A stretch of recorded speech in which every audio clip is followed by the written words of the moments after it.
This podcast contains content that is graphic in nature and mature language that may be unsuitable for children or young listeners. Listener discretion is advised.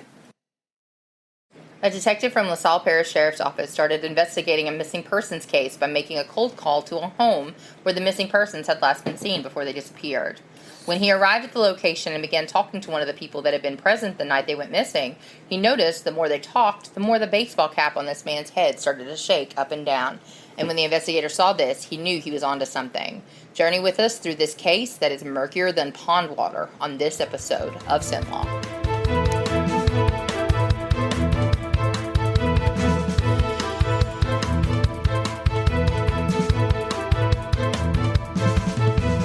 Dun, dun. Okay. Dun, dun, dun. Hello. Hi. Welcome back to this How you episode of doing? Sin Law. I'm Kelly. I'm Uncle Sawyer of the Unsolved. And I'm Kyler. And this is going to be a little crazy episode, guys, because we've got, as you may have noticed, Uncle Sawyer sitting in with us. So it's going to be a little chaotic, but we're going to make it through it. So other than the Armalite, which I'm going to throw in here. Armalite. Right, so we want to apologize, Kyler and I, because we sounded a lot incompetent. Not pretentious. Full of yourselves. So I was corrected. Ignorant, I think would be the Ignorant. Ignorant. That's probably that one. Why is your tone on? Chris texted me. Okay, so the AR in the AR-15 rifle stands for Arma Light Rifle. After the company that developed it in the 1950s, it does not stand for assault rifle or automatic rifle. The AR-15 and other semi-automatic rifles are not assault rifles or assault weapons. Assault rifles are fully auto, e.g. a machine gun or otherwise fully automatic weapon. But Armalite holds the patent and broke new ground in the early 1950s by using a foam-filled fiberglass stock and an anodized aluminum barrel with a thin steel liner. And that's where the AR in AR-15 and all the other numbers comes from. Thin still liner as opposed to a thin moving liner? Oh gosh. I just wanted to clear that up for everybody. Thank you, Jamie, for bringing that to our attention. We appreciate the feedback, and we hope you guys keep Next listening. time, just ask me. Yeah, or Hoppa, apparently, because he said the same thing. Yeah. Alright, so we just wanted to clear that up, and now we'll start into our actual episode. Say hey to the Death by Southwest. Oh, yeah, guys. Oh, that's right. Okay, so our listener base is very small, so all 12 of you. We got double digits finally. I know. I just want to let everybody know that I've sent out an email and proposed a crossover episode, which basically just means that us and another podcast will be working together on You're getting married? No, on a single episode, because the case that I have in mind, it begins in Arizona, which is in their area of what they do, because their podcast is similar to ours. It's her and her sister, it's Margot and Jenna, and they cover cases in the American Southwest. And we cover cases that are Louisiana-based. So I think this technically case, they've been here longer, so we're similar to them. same thing. That's what I said. But they're They proposed! Congratulations, Mazel tov! so they're super great. They're wonderful. You guys should give them a listen. But what I proposed Are they was, hot? from what I understand. They sound good. Yeah. All right, moving on. So they, I'm hoping that we can do it together because the case starts in Arizona and then it ends up in Louisiana. So I'm hoping we can do it together too. okay, thank you, Sawyer. Yeah, So you're welcome. that's the idea. So hopefully we'll have that coming up for you guys out of the pipe soon. We've got to get the fine details, and I don't even know if they are actually going to do that with us. If not, we'll still bring you guys that episode. But I really, really, really hope that that's something that we can do together. That would be awesome. So I think that's everything. Full disclosure. Kyler and myself know nothing about this case. Kind of the premise, yes. But generally, I do give Kyler some kind of background, but I haven't given Only because you him. can't stop talking. That's true, very true. I get excited about these cases when they're interesting. I get excited and want to share So what you're things. saying is this one's not interesting? No, it absolutely is. It absolutely is. But I've kept this one on the down low because I wanted it to be, because as much as you hate not knowing and you have a tendency to cut me off before I even get to finish part of what I'm trying to get to. I don't hate not knowing. You hate me not knowing because I ask questions that are And apparently... then you're like, get there already! That's what you do to me. Sorry if that was loud. It's not against him.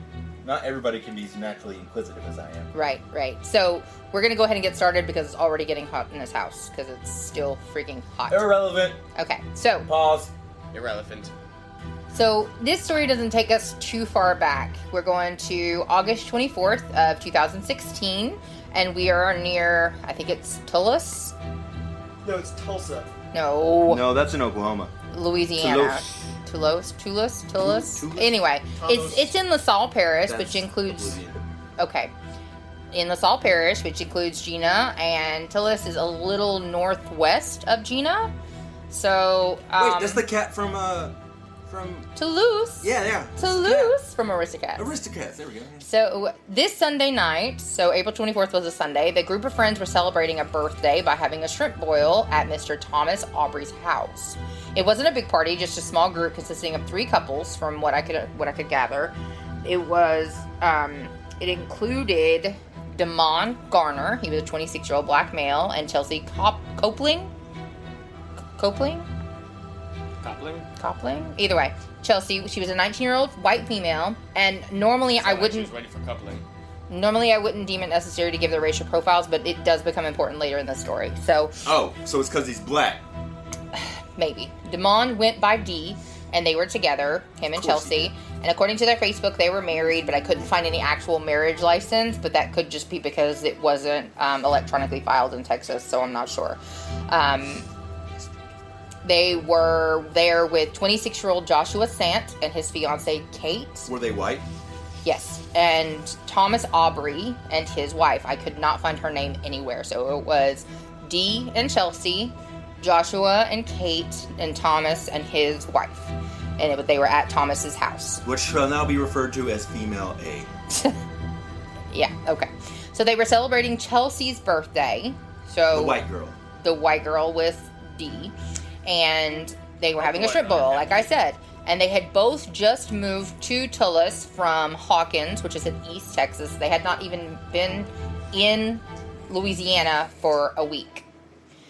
So Chelsea and Dee didn't really know everybody real well. I believe that they knew Aubrey or Thomas, so that's why he had decided to throw her a birthday party / shrimp boil. And at some point in the night, Thomas Aubrey got into an argument with Joseph Sant's fiancée, Kate. So Joseph and Kate, Chelsea and Dee decided to go back to Joseph and Kate's house to try to continue the party because they were drinking and trying, getting a little bit rowdy. So they got into an argument with the owners of the house and his wife. So they all left, all 4 of them. So female A was the hostess. Yes. So they left, and they were actually quoted as saying they were going to go back to Joseph's house and play beer pong and some Uno. Woo! Yeah. Good night. Right. So, yeah. And they're, it's a Sunday night, so I guess they wildin'. I don't know. So... Maybe it was Labor Day. It wasn't. It was in April. So when they got to Joshua's house a little while later, after they were playing beer pong, another friend showed up by the name of Austin Dyess. He was an 18-year-old white male, and after hearing the music playing from the house, because he lived a couple houses down, he decided to go over there and play beer pong and do whatever they were doing because he could hear the music. And then he apparently replaced Kate, the fiancée, as the person who is partners with Joshua in the beer pong game, and Kate went to bed. So after talking and playing for a while, Joshua offered to take Chelsea and Dee, since they weren't really from around here, to go out to one of the empty fields and go shoot cans, as you do out in the middle of nowhere like we are. Yeah, but you don't do that with a random stranger ever. I mean... Because then you get shot. I'm assuming they were drinking, their inhibitions were a little bit, lesser. Yeah, you go and make a baby, you don't go and die. Well, they didn't know that was going to be the thing. Oh, wait, hang on. Did I just hit the nail on the head? All right, let's continue. So they weren't really from around here. Like I said, they're from East Texas. So apparently over there they didn't do anything like that. And that might sound crazy to some people, but around here... That's something we do for fun. We go shoot Coke cans, paper plates, shoot skeet, whatever we can afford. But this is something that happens. Definitely should have shot skeet. I grew up in East Texas. Yeah. Went to high school in East Texas. Yeah. But not in Hawkins. Hawkins is a piece of shit town anyway. Okay, don't say that. We are not, again, anti-Hawkins. Okay. So... Unless it's Steven. Now, stop. Now, this is where the story kind of diverged, so I'm going to go with the initial story that was told when they reported Chelsea and Dee missing the next day on Monday. Uh-oh. So, they told the LaSalle Parish Sheriff's Office that the couple were really drunk. They said that they were going to go home. Joshua said Austin told him that Chelsea threw her purse into his truck, and then for whatever reason, Chelsea and Dee left on foot and left her purse in the vehicle, and they just took off walking, and he couldn't find them. He said that they hollered and looked for both Chelsea and Dee, and they could never place them, and they Bullshit. and they told Thomas that they took off walking. So when they called and told Thomas, like, hey, did they come back to y'all's house? Thomas said no, and he told Thomas, well, they took off walking and nobody could find them. Hey, why is that underlined? It's not. It's for the podcast, Kelly. God. Okay. So why is that underlined? it's not. So You're horrible at this. and when nobody found them or heard from them the next day, that's when they decided to go to the Tullis police office and reported them missing. So the LPSO initially received the report of the missing couple on April 25th, 2016. So the next day, they received the report from Tullis, and they began their investigation, which culminated in the detectives from the LaSalle Parish Sheriff's Office doing cold calls. Do y'all know what cold calls are? When you have under 70-degree temperature and you make a phone call. No. You have the air conditioner on high, and you make a phone call. No. Okay. When you're chilly and you can't use your fingers because they're too frostbitten. I shouldn't have asked. Okay, so a cold call is basically where you don't Have a sweater on. it's like when telemarketers make cold calls. They just randomly call numbers to try to find somebody that'll bite. It's in the same way in a police investigation, except they're just calling random people that may or may not know things about the case. So it's called a cold call. Hey, Arizona, I know you're listening. I do bite. Okay. Fair warning. I just bit. Okay, so they're doing cold calls, which eventually led detectives to the home of Mr. Joseph Sant as being the last place the couple would have been seen. So they drove out there on April 26th, about a day after receiving the missing persons report, and they discovered that Austin Dyess, the 19-year-old that came over after they moved the party to Joseph's house, the one that replaced Kate? Yes. So they found him there, and he was present at the home. Detective Tracy Clark began speaking with Austin, and again, being a small-town area, Detective Clark knew Austin. So they began kind of to talk and just shoot the shit. And when the detective eventually got around... Cans.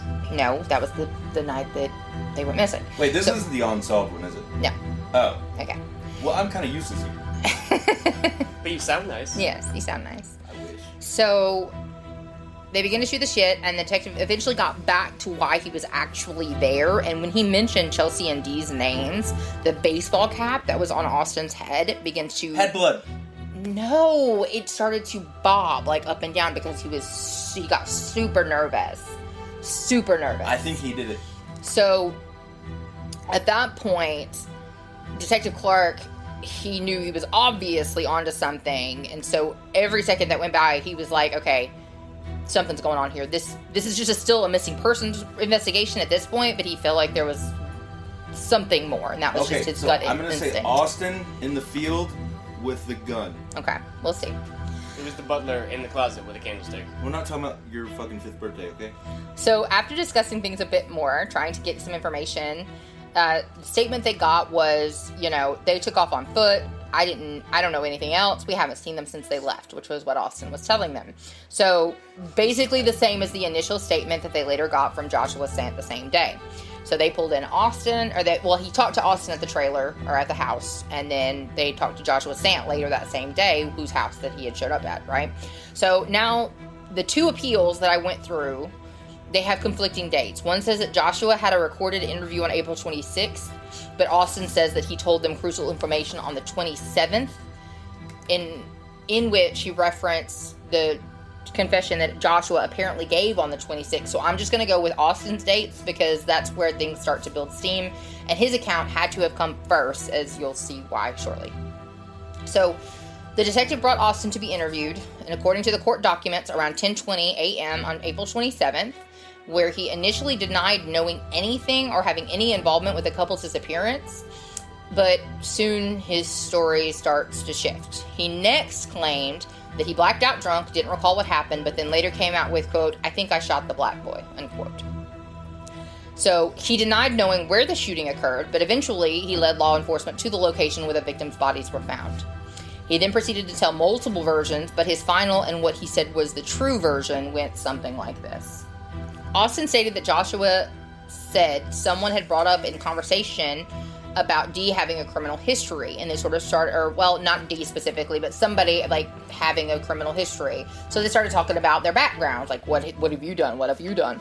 And he believed it was Dee who actually mentioned that he had been arrested for statutory rape back in Texas, and that this had prompted Joshua to tell Austin that Dee was a child molester, and that made him mad. And that's one thing you don't do in Texas or Louisiana or anywhere in the South is confess or even be accused of being any kind of child molester or rapist. Right, but You gonna get your shit wrong. well, but see, this is the thing, though. This is statutory rape. We're not talking about.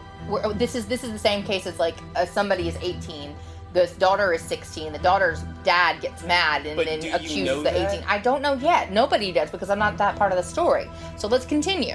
But either way, in the South, But I'm going to remind you guys again that Damon Garner, Dee, is 26 years old. Chelsea is 19. So, they're covered by the Cinderella clause. possibly, we're not there yet. So let's continue. Now that we've been reminded of their ages, that he has now confessed or said, hey, I was arrested for statutory rape. So, Juliet? Romeo and Juliet. Romeo and Juliet. Okay. So, Close enough. hearing this about Dee being a child molester, quote unquote, that made him mad. Joshua mad. And he went and retrieved another gun because apparently Joshua always kept one on his person, like on his belt, just like, Me. Sawyer does for sure. So he said that at that point that he retrieved the gun, they then took the couple out to the woods just to, quote, scare them.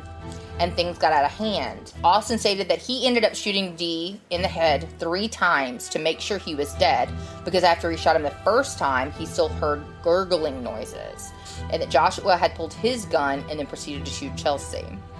They both then dragged the bodies into a nearby pond, and Austin initially said he didn't know what happened to the weapons. Maybe they threw them in the pond, maybe Josh dropped them off somewhere, he didn't know. Full of shit. Austin also further stated that he and Joshua had made a blood pact not to ever tell anyone what happened, and then they went back home. Man, that was a. That's a shitty blood pack. Right? That was quick to go out the window, not even 3 days later. Okay. So once they finished this initial recorded statement, Austin led them to the pond where they recovered the bodies of Chelsea and Dee, but did not recover the weapons used in the murder. So obviously Austin was under arrest and charged with 2 counts of second-degree murder and conspiracy to commit murder. And at that point, they also left out to go arrest Joshua Sant for the same charges. So my question is, why did they kill the white girl? We're gonna get there. We'll see. So we still have to listen. We still don't know what Josh's story is yet. We're getting there. So once they got Joshua into the station and began recording his interview, he too initially claimed he knew nothing of their whereabouts or what happened to them. So, just a reminder, in Texas and most every time in Louisiana, you kill one of us, we're gonna kill you back. That sounded awfully accusing. No, I meant like the justice system's gonna kill you back, not like me personally. Yeah. Sometimes yes, but no.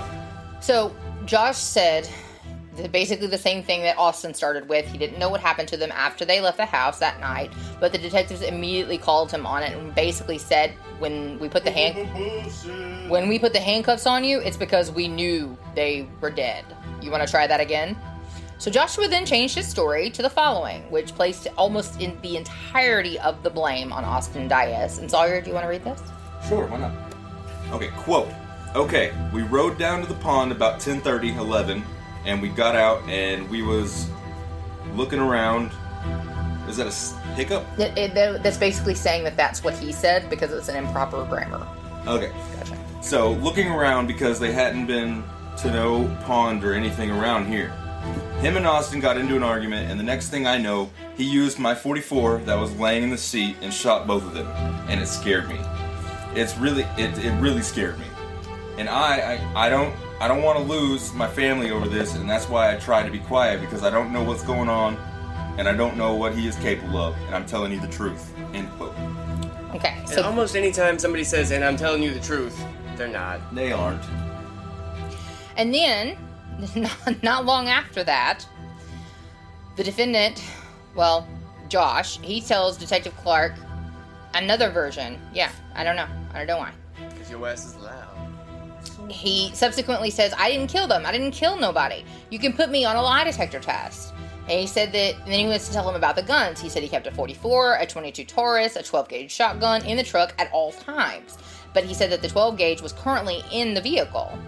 So he also claimed that Austin threw the guns in the water. And then he said he never left the vehicle, that it was all Austin.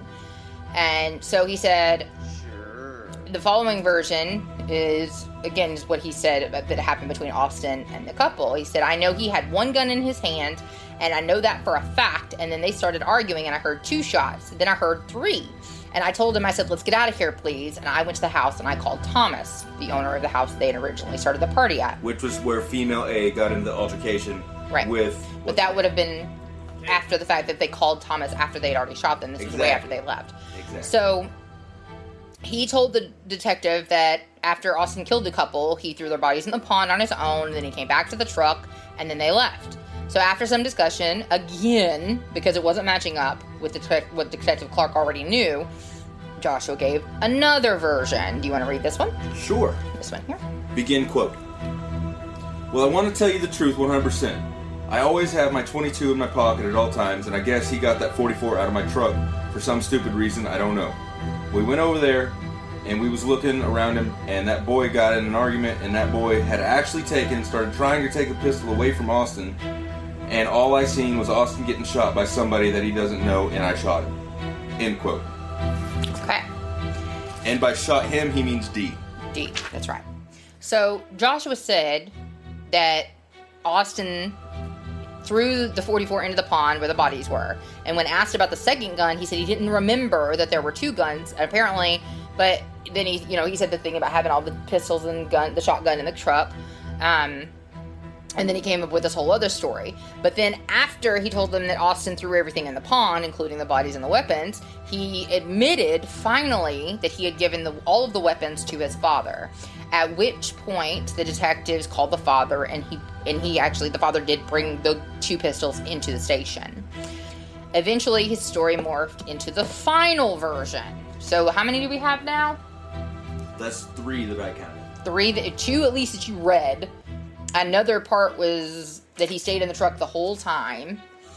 And so the final version was this.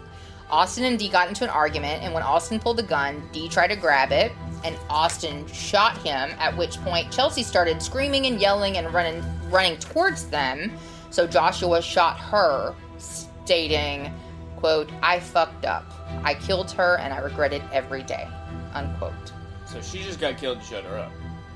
It sounds like once they shot Dee, she started to freak the actual fuck out. Like, she was, as anybody would, I would assume. And so she went to try to stop him either from shooting him again or, just try to defend both of them in whatever way. And then she got shot. Death by police. So, interesting to note, while Austin wasn't squeaky clean, according to his criminal background records, Joshua was. He had never been in trouble, he had no arrest record to speak of, and had maintained steady employment and provided for his family. That was about to get bigger as his fiancée was actually pregnant at this time. So by squeaky clean, you mean never got caught? Absolutely. My record's completely clean. Well, and he was able to buy guns legally and lawfully. All of the ones that he had were all in his name. So all of that was 100%. He was on the up and up, according to any kind of records. So just a note here, Joshua had just admitted to shooting Chelsea. And according to the autopsy report in the news article that I read... You can read? Absolutely. So proud. Yay. Okay, so in the news article I read, it said that she had only been shot once. And from outside information, I actually learned that the angle of the gunshot wound was at an upward trajectory. So it almost implied that she was shot while the gun was lower, obviously, and it seemed to be a shot from the hip. So Joshua, Don't get all old Western on us. That's how it seemed, though, was that he shot with the pistol at his hip and shot her and hit her one time, and it went straight through her head, and that was the only shot, and she dropped dead the second that she was shot. Well, yeah, usually when people get shot in the head, they kind of fall.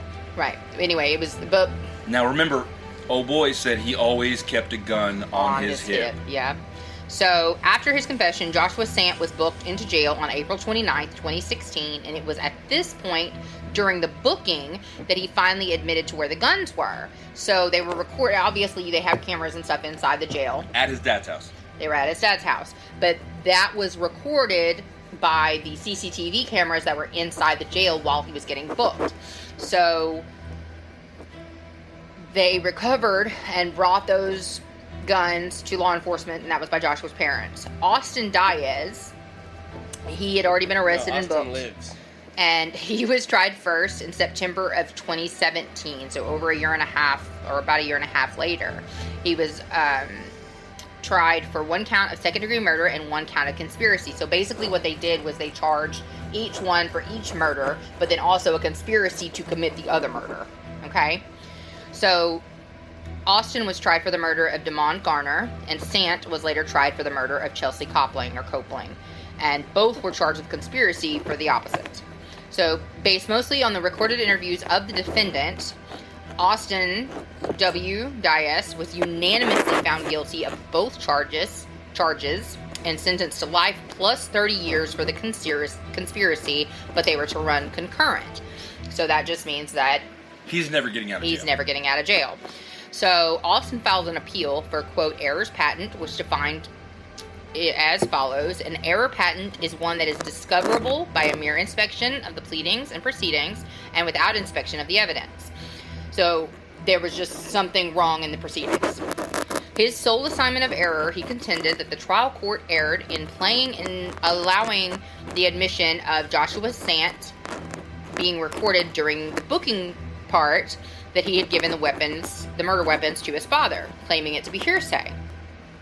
Well, since this bit of evidence literally made absolutely zero difference in the finding of guilt and had no significant weight in the trial, the appellate judges actually stated that it wasn't a crucial element in his conviction, and it made literally no difference, and after review, the appellate judges found no other errors, and his conviction and sentence was affirmed.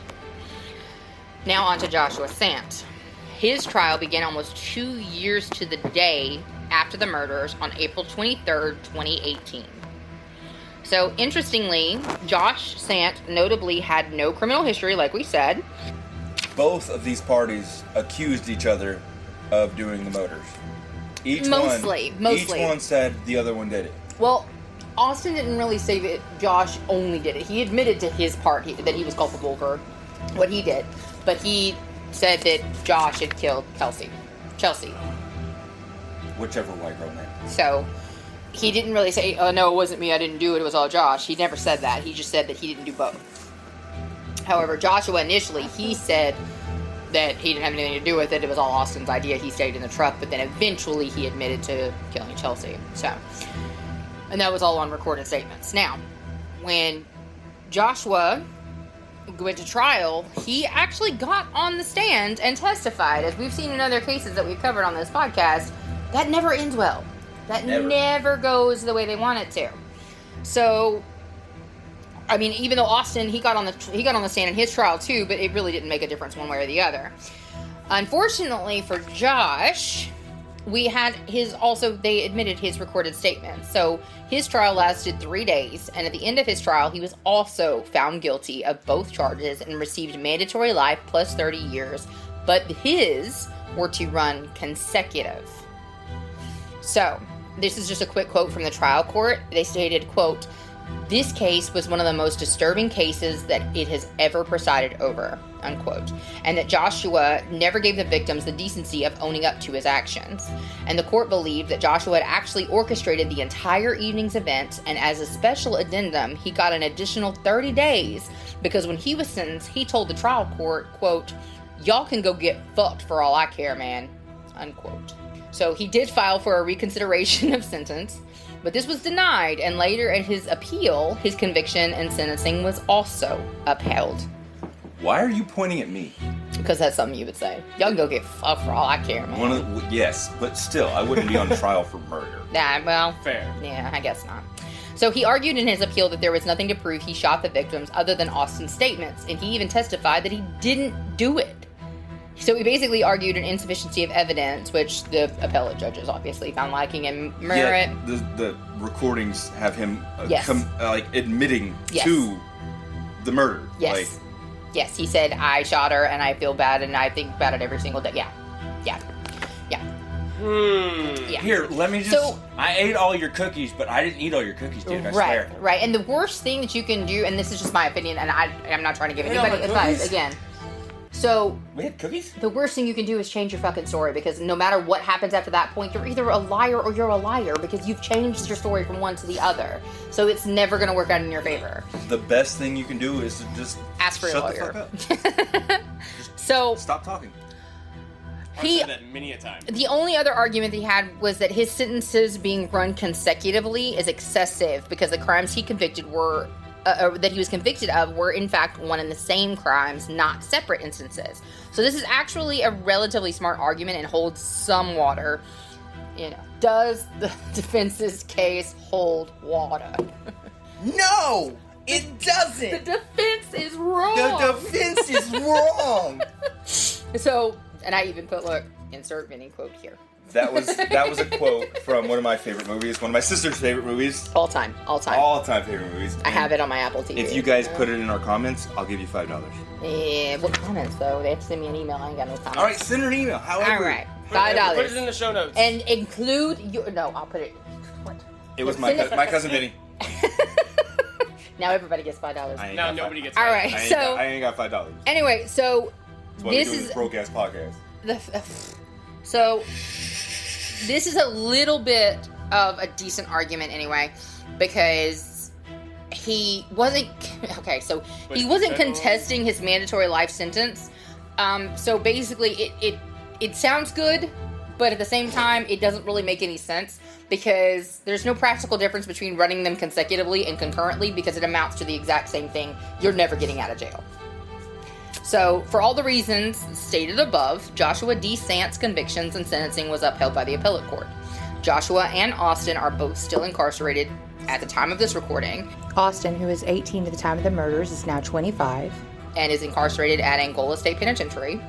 Joshua, who is 26 at the times of the murders, is 33 as of now, and it shows that he's incarcerated still, but I couldn't find his exact location. They didn't give me, like, which housing he had. I just want to talk to you. Just want to talk. So I agree with the judge. He was 100% right. It was an incredibly disturbing case. The two victims were dumped in a pond, and it was behind a church, of all things. This pond that they were left in was behind, like, within walking, like, a few hundred feet of a church. Well, that seems fitting. Well, yeah, he wanted to make sure that they were in a holy water. Yeah, okay. But they'd only been here a week.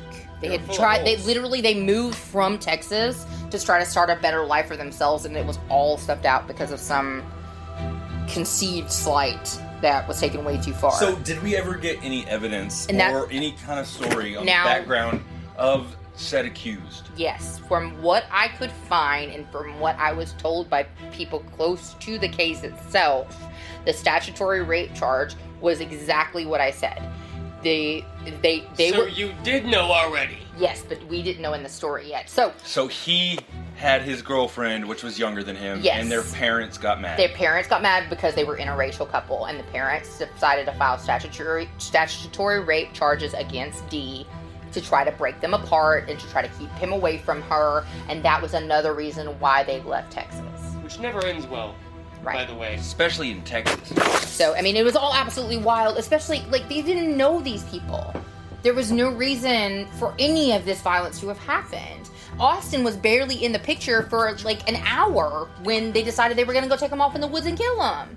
And I honestly don't know that they were actually planning to kill them. I feel like it was something that kind of drunk, spur of the moment. They may have wanted to, like, beat him up or rough him up and try to scare him, because that's kind of what their story was, where we were just trying to intimidate him so he wouldn't mess with us or our kids.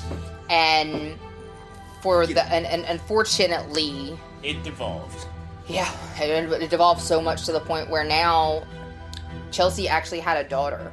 So she had another. She had a child before her and Dee got together, I guess. She was I don't know. 19. I don't know, you can have kids as young as, like, 14 or 12 even, I think is the youngest. You're It's not like- helping your argument. My point is, there's a reason. The reason that I say that, though, is because one of the articles that I found actually talks about Chelsea's mom talking about the fact that she has to raise her daughter's daughter now, and it's one of those constant I things think that that's she has commonly to called a see. granddaughter. That's exactly what that's called. So now you have a motherless daughter, a fatherless children, because Joshua had, I think, 2 other children and the baby on the way, and an untold amount of family that have lost loved ones on both sides, and an 18, 19-year-old kid that is now going to be in jail for the rest of his life. Not exactly an untold. Not undeserving. The family. Yeah, There's but more still, family, untold amount of family. You do shit, you face the consequences. No, I understand that, but what did Dee and Chelsea do? They didn't do anything. They didn't do deserve They shit. died. that. So Well, that's true. it's just a real tragedy, and But 100%. I mean, at least on Josh's and Austin's side, they can still go visit them and see them. Chelsea and Dee's family will never see them again. So. But 100%, that's people getting too much in their heads, thinking they can take the law into their own hands, and then People they don't even know, people that haven't even been here, they were looking for a better life. It's heartbreaking. It's heartbreaking. when I find mine, I'll let you know if it's broken or not. All right, sounds good. But that's all we have for you guys today. That was the entirety of the case of Austin Dyess and Joshua Sant.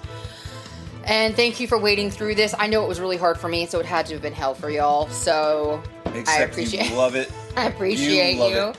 I appreciate you guys listening. We hope you come back. And 2 weeks from now, we'll have another case. And I think that one's just going to be me and Uncle Sawyer, because I think we have another unsolved case for you guys. The uncle of the unsolved. Yes. But we still want to know when we're all going to do it together. Okay. We're talking to you, Arizona. Okay, that's enough. All right, so You better not cut this either. I'm probably gonna. You better not. Or at least send him the full clip. Thank you. I will. Thank you guys so much for listening. That'll work. Check the show notes. All of the source material is down there. You can send us an email at sinlawpodcast@gmail.com if you have any recommendations or questions or comments or concerns, or if you just want to say that you love my cousin Vinny too. That's perfectly okay with me. There's a second one? You were definitely loud enough then. Definitely loud enough then.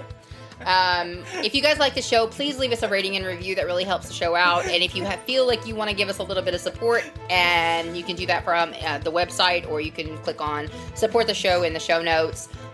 Even if you don't, we still love you guys. Thank you for listening. Thank you for coming back. And hopefully we'll have some more great content for you guys soon. Maybe that crossover episode. We'll see how it goes. Yeah, we're talking about you, Jenna. And Margot. And Margot. Hey, we'll even take Mark.